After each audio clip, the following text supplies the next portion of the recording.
All right, we are here today with the queen of the bundle, Gaylan Hendricks herself, and she is kicking off her accomplished podcast.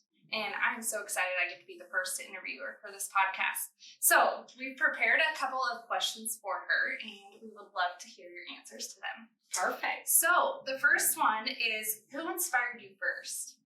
That would obviously be my parents. I can't think of anybody that has given me more inspiration throughout 36 years in this career, but so I'm going to be 59. 59 years of my life this year. I had the best parents. It's really hard to speak about them and not get emotional, especially with them both being gone. But I read a dear friend of mine's post on Facebook today, Roger Short, who lost his mother. And I've met Roger through 8% Nation. It's so funny. We've only known each other probably a couple of years.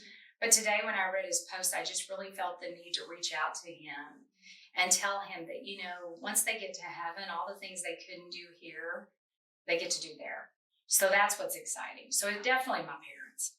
Good. Awesome. I see you posting a lot about them often, and I just know that they're just smiling and looking down on you. I hope so. Clapping for you because you're doing it. Well, I hope so. Yeah. That's exciting. I'm glad when people say that. It makes me proud. Yeah. Awesome. Second question is, what was your biggest failure? I think my biggest failure was not believing in myself early on. I think everybody out in Facebook land looks at us that are on Facebook all the time and says, oh my gosh, they're killing it. They never have any issues. And I try to be very transparent about things that have gone on in my life, as much as the successes as the failures. But I think the biggest failure was not believing in myself. And one of the things that I've tried to do in my career when I am mentoring people or when I am out there in people's offices trying to motivate their staff is to get them all to believe that you're here for a reason. And God, in my opinion, sees all of us like our parents do, even better because he was our first parent. And I think that he sees us on that mountaintop. And sometimes we see ourselves in the valley. But I am striving every day to believe in myself and hoping that I am knocking it out of the park so that other people can see. 2021 was a fantastic year. For me personally, professionally, but there were also a lot of hard times. Anytime you have something amazing happen to you, you're always going to have somebody that's trying to knock you off the mountain. And so there was a lot of times last year when I had to take a step back and say, this is all greatness, but we are having a little bit of the valley and we've got to figure out how we get back to the top. So, I think those failures are what leads to those successes. Well, it's reassuring to know that, you walk around with such confidence and such a motivational spirit to yourself that you do have those hard times and you know how to pick yourself up and get out of those struggles. So that's reassuring to a lot of people. Right. So, well, we all have them. Definitely. I think one of the things, and I'm just going to add this, again, y'all, this is unscripted, but I think one of the things that we've got to really be mindful of is that there are a lot of people out there walking in a dark place right now. This world has bred a lot of negativity. And I go back to when I was a kid or your age or, even in my 40s, we didn't have all this social media, negativity, hating type things. All you had to do was worry about the bully at school. Now you're having to worry about the bully on Facebook, the bully on Instagram, the bully in the workplace. And I think that the more that we can just be kind, and I know that sounds simple. I know, Andy, you're a very kind person. But I think the more we can be kind and just really love one another, it really lifts us up, especially those people that don't give us any indication they're in a dark place. Yeah. And that's really hard to know. Yeah. Well, how how do you feel that helped you become accomplished later on? I think lots of things. One is my testimony. I told everybody when I launched Accomplish that I was going to talk about what really moves me, and it's my faith. You know, Dan and I reached a really, really hard time in our lives. And it was back in, my dad died in 1990. And in 1991, I left a place that I'd worked with for a long time. And I just prayed to God. I was like, if you will just get us out of this debt, I promise I will speak your name every day of my life, every day of my business life. I don't care who tells me to stop. I won't stop. And I was in tears, and I remember exactly where I was. I was in Fort Worth, Texas at the Trinity with a Subway sandwich for lunch. And I had just started getting into the annuity business. And I walked back into the office, and Daisy was working with us at the time, still is. And I literally was sitting there, and Daisy goes, "There's a man out here that wants to buy an annuity." And I was like, "We just ran that ad. I don't even have any apps." And I said, "But I have those 2 kids, and we had a photocopier at the time, and so we could just copy the apps." And that man just came in. He bought a $100,000 annuity. He split it up 4 ways. He had 4 children, 4 daughters. And I asked him, I said, "When can I deliver this to you?" And he said, "Just send it to me. Better yet, send it to my ex-wife." He said, "Because I want her to have it if something ever happens to me." And I remember his name. I won't mention it on the video, but I remember his name. And I never heard from him since. I never heard from the lady that I sent it to. But I still to this day believe he was an angel sent to me from God, because it happened the day that I asked. And I made almost enough money to pay off mine and Dan's credit card debt. It wasn't a huge amount of credit card debt for today's standards. But back then for Dan and I, it was a lot. It was like $7,700. And the commission I made on that annuity at the time was $7,000. And I would tell people, when I would tell them about my testimony, that, you know, God doesn't promise he's going to eradicate everything. He doesn't promise he's going to give you a ton of money. He doesn't promise us the lottery, but he does promise us prosperity, and he promises joy. And I think that going back to my biggest failure, which was not believing in myself, but having the knowledge that God did, and knowing that he would deliver me from that. And I give my grandmother credit for that. My grandmother Roberts, my dad's mom. She took me to church on Sundays. Me being saved was a huge accomplishment for her. So much that she would have me a nervous wreck every Sunday when I would walk into church. We were Baptist, and, you know, she would always sit at the front, and I always liked to sit in the middle. But, you know, the thing was, she would just always pray for me. Pray that I would be saved. And I later found myself doing that for people that came to work for me. And I wouldn't go to them and say, "Hey, we need to pray. We need to have the salvation moment." You know, you worked here. I never did that.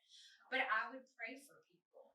And I would see their lives change. And I remember when my son was saved. And I remember when Shauna, my daughter-in-law, was saved. And my grandchildren. It is just like this insurance policy that when you get to heaven, you're going to be able to see them. So I think my greatest failure, not believing in myself, but believing what God thought about me, is what's led to my moments of success. That's great. That testimony is wonderful. And it's great that you have one and you can speak it and speak the truth behind it. Over our years knowing each other and working together, we've seen people come in this business and, you know, find their way out. And I don't know, it's just beautiful because we see them leave as better people. So that's great. That's going to make me cry. But that's my hope. Yeah. I think that's God's prayer for all of us. Yeah, it is. So, third question is, what was your dream and how did you make it happen? Well, my dream, first of all, was to be a mom, of all things, which I was told at 22, the chances of that happening probably wouldn't happen. my mom was with me, and I was told that I would have to have a hysterectomy. And my mother was like, absolutely not. You know, I've talked about my mom lots. Yeah. My mom had this Indian intuition, and I've been blessed with it. Thank the Lord. But she literally said, you're not doing that. I know you're going to have a baby, and I just feel it. I see it, that it's going to be a boy. And I had gone through a really hard breakup at that time. And I was like, Mom, I just want to focus on my career. I don't think it's in the cards. And that was in August of 85. And then I met Dan, my husband. I'd known Dan, but we went out on our first date. We were supposed to have gone out December 31st, Christmas Eve, 85 into 86. But we went out on January 3rd. And we ended up just connecting. And all kinds of ways, I would say, those that know me. But I was blessed with getting pregnant. And I ended up with this amazing bundle of joy. And I think that's what's driven me. I was doing a lot of things wrong before I got pregnant. You know, a lot of things that you do when you're in your 20s. And getting pregnant and being given a gift from God that I know was a gift from Him. Believe me, my doctor was like, this is a gift. We'll talk about how I found out I was pregnant on another interview. But the cool thing about it is it drove me to want to have a college education for him. It drove me wanting to have a nice house for him. It drove everything I did. And I think that was after my parents, knowing that I was responsible for another human being, made me want to be the best human being I could possibly be. That's great. That's great. Do you feel like you've accomplished that dream? I do. Yeah. Every day I walk in this office. Yeah. I see him. Him working with us was a dream that I never thought was going to happen. He went a total another direction, as you know. This is what's so good about you interviewing me. You know the stories. But walking in here every day and seeing him do so well, seeing his family do well, seeing that employees respect and love him. But I think the biggest compliment I got, knowing I reached my success or accomplishment, was we were at a managing partners meeting for Integrity Marketing Group, and a gentleman that I admire greatly walked up to me and said, you know, I've talked to a lot of second generations, and you need to be very, very proud of that boy or that young man, because he knows as much or more than I do or anybody else I know in this business. And I got that compliment a lot that night, and it was because he had been at a get-together with a lot of those original Diamond partners with AIMC. And, you know, it's great when you hear that. But I think what's even greater than that is when you see how he's developing people to be the best version of themselves. How Shauna develops people to be the best versions of themselves. And, you know, Scotty and Taylor and all the folks that I've had the pleasure of working with. Right. And like you said, getting to see them grow and watching people leave. You know, I think that's the hardest thing about being in business, right? Is when people you love leave. You know, you take it as a personal failure.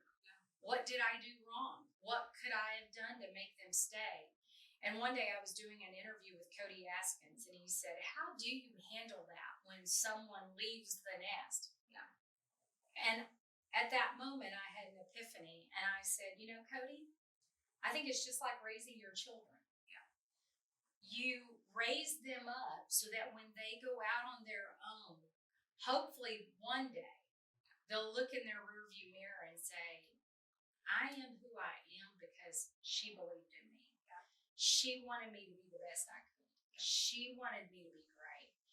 And again, I get very emotional. And Mandy's emotional too, so we're probably going to cry. Yeah. But, you know, you're a perfect perfect example of that. I mean, you've just become incredibly successful.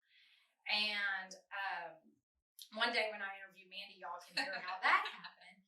But, I think it's become a blessing now that I've taken a step back and really looked at it more as a accomplishment than a failure. Right. When someone leaves and they become successful. I think I was trained by a lot of men in the business that made me feel like if someone left, it was my fault. Really? And I've started really thinking about that because, I know everybody and anybody has written a book, and everybody has asked me when I was going to write a book. And I said, I'm probably not, because I don't want to write a how-to book. Yeah. I want to write a book on how I did it. Yeah. How I, on paper, should not have any of what I do.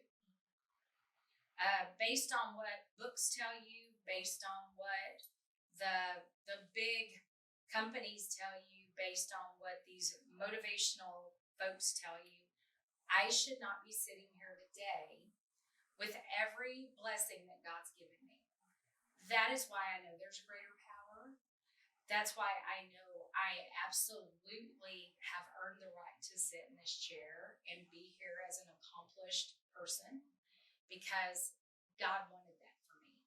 My parents wanted that for me. And, a lot of people say, I want to do a personal interview with you, and I really don't want any business spoken. And I'm like, okay, I don't know how that exists because I am my business. Yeah.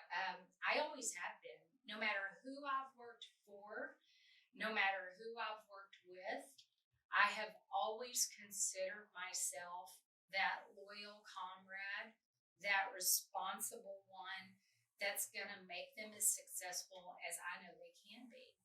And so I don't know that one comes without the other, but I do think that it's great being able to see those people and you look at them and you're like, I had a little bit to do with that. Yeah. And that's a major accomplishment on my resume. That's great. What keeps you wanting to accomplish more in your life? My grandchildren. I think looking at them every day, and I've told you this, I've told a lot of people watching this, it's really hard to raise children, I think, in the YouTube movement. That's a tough one. Yeah. These children, fortunately, look at so many things that are going on, and it's almost comical to them, especially if they're being raised in a Christian home, being raised in a home where they still have dinner together, raised in a home where they still have family days and family nights. I was asked the other night on New Year's Day by a good friend of mine's mom that I've become really good friends with. And she said, did you have dinner every night with your family? And I said, I did, unless I was traveling. Yeah. And it was intentional. It was planned. In the morning, I always put something out in the sink to thaw out for dinner, so I knew I had to cook it that night. And sometimes it was me, Dan, and Sean all cooking in the kitchen. Yeah. Sometimes it was Dan saying, hey, I'll get this before you get home. Or sometimes it was me before Dan got home. And I think that it was intentional. I think the dreams I have for the future are to show my granddaughter and like your daughter that, they have a place in this world, but they have to learn that men are as much as part of this world as they are. And we're not superior, right? They're not superior. We were all made in God's image, and we all have the right, and we've earned it, to be as successful as we want to be and as successful as we're willing to work for. And I think there are just some men that work harder than some women, and I think there are some women that just work harder than some men, and that's why they're more successful. I think work is a 4-letter word that is not a bad word. We have gotten in this society where everybody deserves a trophy just for waking up. Yeah. God never promised us that. Right. He never did. My parents never promised me that. Your parents never promised you that. I know your parents. I think that work needs to be balanced. I want to quote a lady at Integrity Marketing Group. She works in HR, and she told me something not too long ago when I was trying to ask her a question on how do I create a better work and home life balance for my team. And she said, I just don't believe there's such a thing. Yeah. She said, I think there's a work life and a home life harmony. Yep. And when I heard that, I said, Adrian, you're speaking my language. Yeah. That is what I have tried to accomplish in my career. Mm-hmm. Because there were times when my family thought I was a workaholic. Yeah. There were times when my bosses thought I didn't work enough. And trying to balance those two and become harmonious, I think, is my newest and greatest work. I'm trying to go around the country and motivate other employees and other team members. You can have it all, but it's within a certain harmony. And we learn from each other.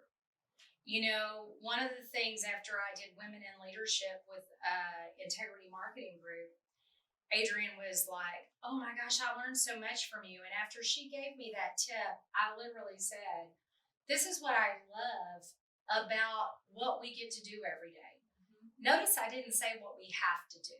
Right. I said what we get to do. We get to learn from others. And when we consider how much time we spend with people we work with, they're our family or our family. And so we need to respect them just like we would respect our husbands or our spouses or our better halves or our children. And I'll just say this, and I know I can go off script quite a bit, but when you're unaccomplished, you get to do that. Respect your children. I think that that's one thing my mom and dad did for me. Yeah. They respected me. They respected me when I was younger. Yes, I was a child, and I knew I was a child. Yeah. I knew I didn't get to make decisions for my parents, but they listened to me. Yeah. And they heard me. And I think that's the one piece of advice I would give to all of you parents out there. While you're out there trying to make it to the top, stop and listen. Listen to those children. All they want to do is be heard. And when they're heard, they know they matter. It doesn't mean you always have to be their friend. I was a big believer in the fact that I wasn't my son's friend. Yeah. I was his parent. And when he turned 22 and became off the payroll and had his own life, well, then we could be friends and we could respect each other and we could respect each other for what we do in this business. And he has a right to his opinion, as long as it's done honorably and respectfully. And I think when you give that to your children on the way up, they give that to you when you're on the way down. Yeah. Because we all age. And I got to see my mom do that. I didn't get to see my dad do that. You know, I lost my dad at 52. But watching my mom and being there for her on her last day was incredible. It was incredible because she gave me the best gift of peace. She told me she was ready to see my dad and ready to hold the baby that she lost before me. And it was time for her to go. And I can't imagine going through that and not knowing that heaven was her final destination. Right. And that's how I hope to inspire my grandchildren and my children. That's great.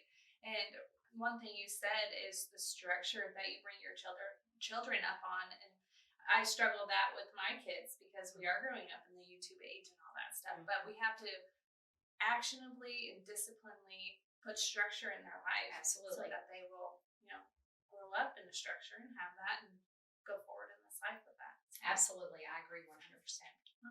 Well, those are all the questions that we have. There's plenty more that we could talk about, but Absolutely. that's all we have for today. Perfect. So thank you so much for opening up to us, and I'm excited for this journey. I am too, and I can't wait for y'all to see who my first guest is going to be. It's going to blow your mind. Yep. This person does not speak often, but when this person does, you need to stop, get a notepad, and write down everything that this person says. So thank you guys for joining. Accomplished has been a passion of mine for a very long time because I think so many of us don't take the time and pat ourselves on the back for the little accomplishments along the way. You would be surprised when you start writing down all the accomplishments that you have in this life. So thanks for joining us. Mandy, thank you for interviewing me today. And I look forward to seeing you guys soon. Have a great day.